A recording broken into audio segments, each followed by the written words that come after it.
Kain tayo. Ayan tuyo oh. Sariling gawa namin.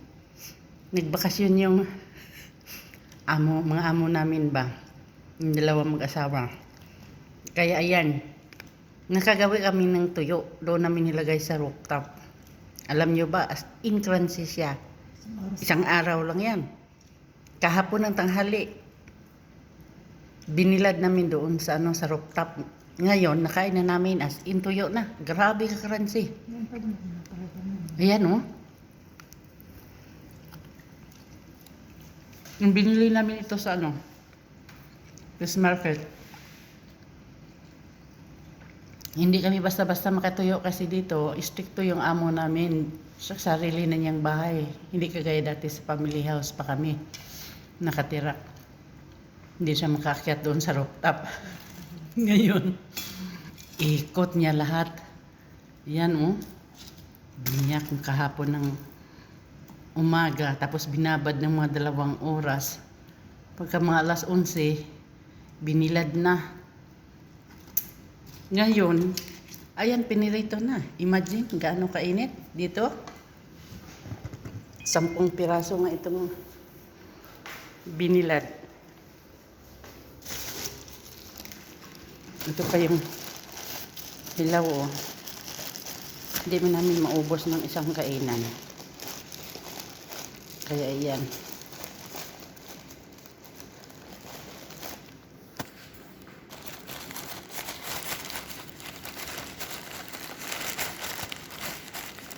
Tapos ilagay namin ito sa baba. Sa rep namin. Ito yung iba oh. Yan, malalaki kaya na na isda. Yan, isdang bato ba. Pero masarap ito sabawin. Yung isdang sabawin, ginawa namin tuyo. Yan, marami po yun guys. Ito? 10 piraso lahat. Yan oh, malalaki siya. Yan, biniya ko kahapon ng umaga.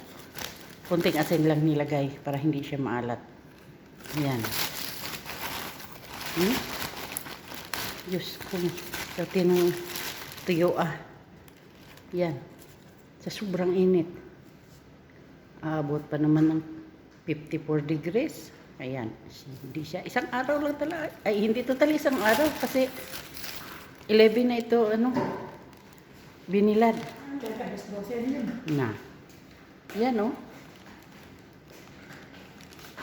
Ganito guys. Diskarte ang mga nasa abroad para makakain ng tuyo.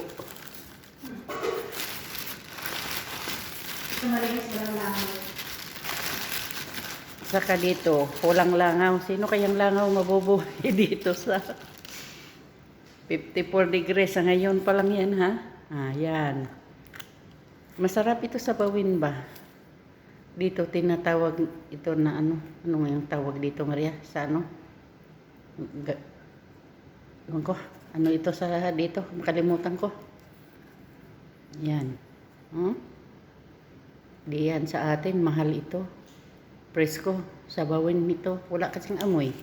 Bango. Yan. Sus, grabe.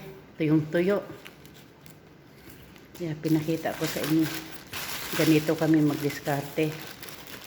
Yung pusit sana. Gawin ko, tuyuin ko. Kaso lang, hindi naman kasi nagsabi yung amo namin na magbakasyon. Kaya tinadtad ko na. Mga ulo ng pusit na malalaki. Kaya ito na lang. Yung presko na isda, gawing tuyo.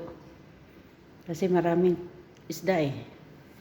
Nagpunta kami ng fish market, namili, kaya yan. Gagawan ng tuyo, tuyo pa more. Yan. Masaya na kami pag may tuyo dito sa sa abroad.